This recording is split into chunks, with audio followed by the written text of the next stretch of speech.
When Charles and Myrtle Fillmore started this thing we call unity all the way back in the 1890s, they had no intention of setting up another religious denomination. What they wanted to do was to offer ideas and practices that would be of benefit to anyone from any religious background or none at all.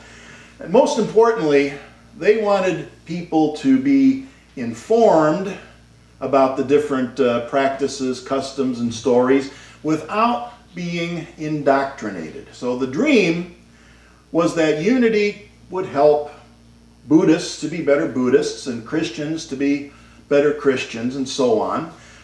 You could study Judaism without having to believe that only the chosen people who kept the Sabbath and everyone who refrained from eating pork would find favor with God.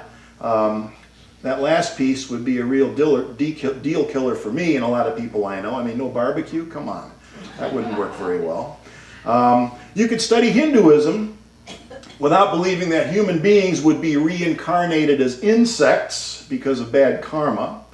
And it would be really difficult today if you had to take the story of creation in the book of Genesis as literal truth. You know, back before people knew anything about mathematics, astronomy, chemistry, geology, or things like that, the mythology of Genesis seemed like literal reality. That's how people treated it. For ancient cultures, the world truly looked the way it looks in this picture here. If you read the book of Genesis, and if you were to sit down and try to draw out what they're describing, this is what you get. You got the earth sitting down here as a flat disk, floating on the primeval ocean, held up by the pillars of the earth. And then there was this big dome over the earth. The stars, the sun, and those things were literally stuck into the surface of this dome hanging over you. Then above the dome is a layer of water called the ocean of heaven. And then there's another dome above that traps the water in between like a big old water sandwich, right? And above that is what's called the heaven of heavens. That's where the gods existed. It was known as the heaven of fire for the Greeks and different people. But this is the way ancient people depicted the earth. Literally, the way that it's described in the book of Genesis. And of course, we all know now that our world doesn't look anything like this, right? Because we launch rockets with satellites all the time, and so far, none of them has bounced off the dome and fallen back to Earth. Nor has one yet punched a hole in that dome and drained the great ocean of heaven.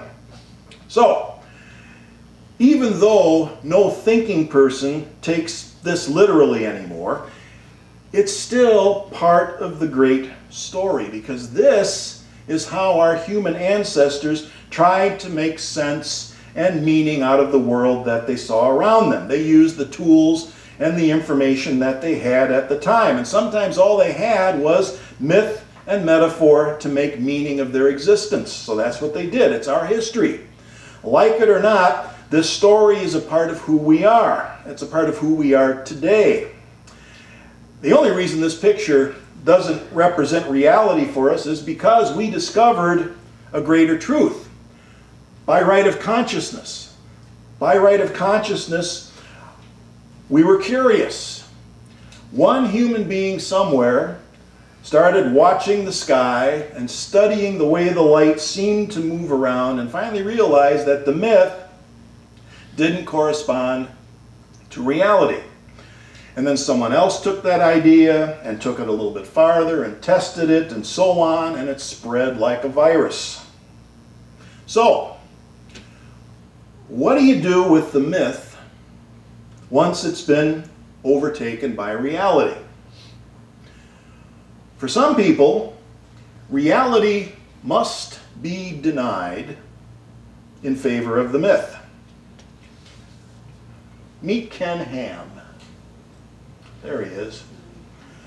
Ken Ham is what's known as a young earth creationist, which means that he believes that creation happened exactly the way as depicted in the book of Genesis. Human beings were created just the way we are right now, a mere 6,000 years ago. He's one of those people who uses Bible verses the way other people use, I don't know, punctuation, you know, tosses them around all the time for every conceivable purpose. If you don't recognize him, you might be familiar with one of his best known projects, which is the Creation Museum, which is in the state of Kentucky. Cost $27 million to build, and it has these exhibits that show human beings and dinosaurs living together, because apparently there's something in the Bible that said that human beings and dinosaurs live together. So there you have it. And they live together in peace, because what they claim is that before Noah's great flood, all the animals and all the people were vegetarians. Yep. That's one of the exhibits there, by the way, showing a child and I guess you call it a velociraptor, hanging out together, playing, I don't know. And of course, there are still people who believe the earth is flat and the moon landings were faked. You know, I'm a live and let live kind of guy. Believe what you want to believe, so long as you don't insist that it be taught in our public schools. But unfortunately, that's exactly what they're doing. Another one of Ken Ham's projects here. Let's see if I have it up here. There it is, the Ark Encounter. That's another one of his projects. It has an ark built to the specifications found in Genesis, complete with stuffed animals in cages, including dinosaurs, of course. This one cost $102 million. $43 million of that was in taxpayer-funded subsidies, which is another problem and a topic for another day. I guess they don't have a problem with that in Kentucky. And of course, the thing here, though, is that Ken Ham is encouraging public schools to start organizing field trips to the park, to the Ark Encounter, so that they can be educated on what history is really all about, instead of what those pointy-headed intellectuals and scientists want to feed them in their public schools. You know, all those fools with their fossil record, carbon dating, chemistry, and geology, what do they know? How dare they contract my holy book and my religious beliefs? Another plaque you'll find, oh, there's Ken again. Here's another plaque you'll find in the Creation Museum. It says, "If I can convince you that the flood was not real, then I can convince you that heaven and hell are not real." Or maybe they should put it more simply like this. Do we have the next one? It's loading. There it is. Science, ruining everything since 1543. That's another kind of extremism that can cause some people, and I know people like this, who simply write off the Bible and consign it forever to the trash heap of history, never to be spoken of again. It's a backlash that just leads to another form of extremism. As you might imagine, I prefer to find a middle ground somewhere. As far as I'm concerned, the Bible is neither infallible nor is it irrelevant. That was another one of the things I liked when I found Unity. The Fillmores approached the Bible as a collection of mythology, poetry, allegory. There are some historical incidents in there that are recorded, but they primarily interpreted the Bible as this ancient story of how human beings tried to make sense of the world and tried to squeeze some meaning out of our existence. You know, when Karen and I were studying at Unity Institute, Reverend Don Jennings was one of our teachers, one of our Bible teachers actually. And what he used to say is that the worst thing they ever did with the Bible was to put a back cover on it. The content of the Bible was pretty much a done deal by the end of the 4th century. Now, it's almost like, what, 1,600 years ago? Do you think we might have learned a few new things since then? Do you think maybe people might have evolved a little bit since that time? Isn't there some more room for other stories after that time? But no, they put a back cover on it and that's it. Of course, you know, there are some people who are quite happy to be stuck in the past. I understand that the Taliban is actually quite proud of the fact that they're still stuck in the 7th century and they'd like to take the rest of us back there with them. But the rest of the world seems to have moved on, seems to have evolved. Slavery's been outlawed. Gender bias is on its way out. Most countries are reaching levels of equality and justice that were unheard of even 50 years ago. Think of how much has happened in just the last 50 years. Human beings evolve. It happens to us as individuals and it happens to us collectively as a culture. We keep asking the same questions, trying to make sense out of the world and figure out why we're here and how we should live. The same questions, but the answers have been changing. And you can actually see that process at work in the Bible, if you don't take it literally. The story starts with Adam and Eve in the Garden of Eden, right? They're safe, they're protected, all of their needs are met, everything is done for them to the point where there's no need for clothing. They're blissfully naive, they're totally unaware of what life outside the garden might hold in store for them, for humankind. But they want to know. Knowledge of good and evil, that's how the whole thing starts. They want to know. Actually, I think it's more like they have to know. It's an imperative for them because life in the garden, think about it, life in the garden is only a half-life, if that. There's nothing else going on, right? Human beings are not meant to be kept as pets. And yet that's what it's like in the garden. So we can choose to look at the Garden of Eden story a couple of different ways.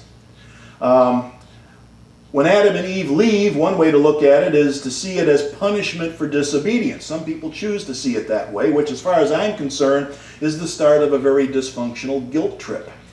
So the alternative here is to see the story as a necessary part of becoming fully human and as a part of this manifestation of what we know of as human consciousness. The first step in a road to awakening. So which version is more life-affirming for you? You get to choose. You get to choose. Now after the garden, right, they're out. They find out what it's really like out there. It's all about survival, a primitive subsistence existence.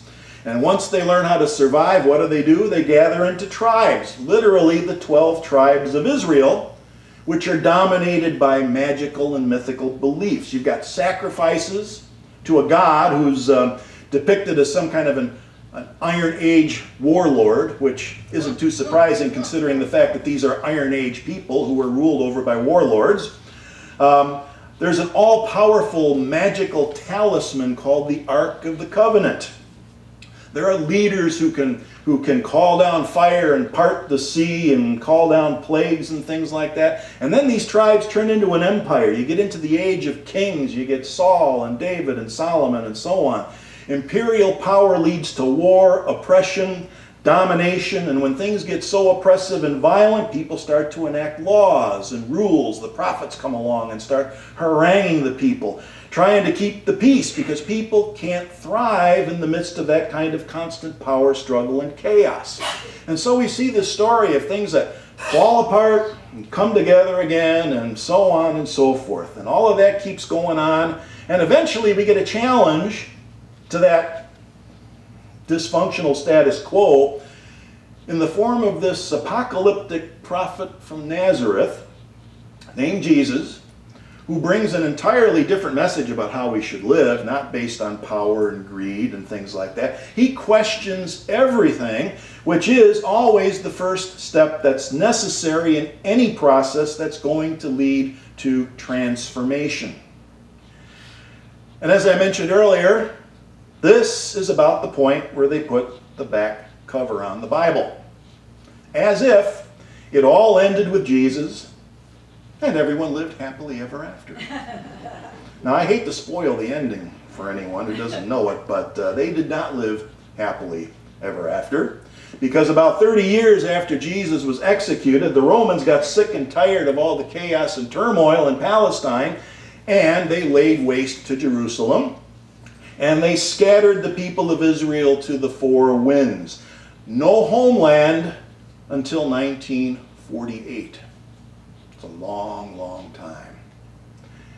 And meanwhile, we had that message of peace and love that Jesus tried to get across, which somehow got totally lost in the shuffle.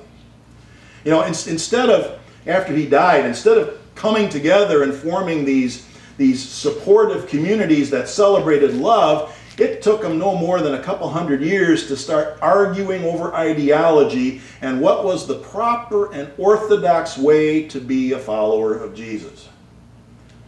And then the Romans did this thing. They decided to legalize Christianity. And when that happened, the early church had what I think of as an irresistible opportunity, this temptation, which they gave into, this temptation to set up a religious system that had the wealth and the power of the Roman Empire to back it up. They went for it. And when that happened, well, the institution became the dominant force. Form became more important than substance. The persecuted soon became the persecutors.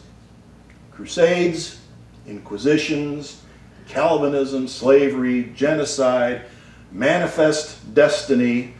Not much of what Jesus taught in any of those things, and yet they went on for centuries. No question, we're doing better. And there's still lots of room for improvement. The Bible is still relevant. And I think one of the things that the Bible can still do for us is to serve as what I like to think of as sort of a reverse roadmap, right? It tells us where we've been. And we can actually look at where we've been, and then we can give each place that we stopped a rating, right? 5 stars for the real good stuff, 1 star or less for the really, really bad stuff. I mean, a lot of places get 1 star or less. Those are the places that we definitely don't want to go to again. Seems obvious, don't go there, but don't we keep doing it over and over again? So we need a reminder. The Bible is still relevant. It serves as a reminder of the places that we don't want to find ourselves again. We need as many reminders as we can get. And we especially need to be reminded of some of those 5-star places along the way, the places that get what's the highest Michelin rating? Is it 5 stars? I don't know. The beautiful places that we've been. The Beatitudes come to mind.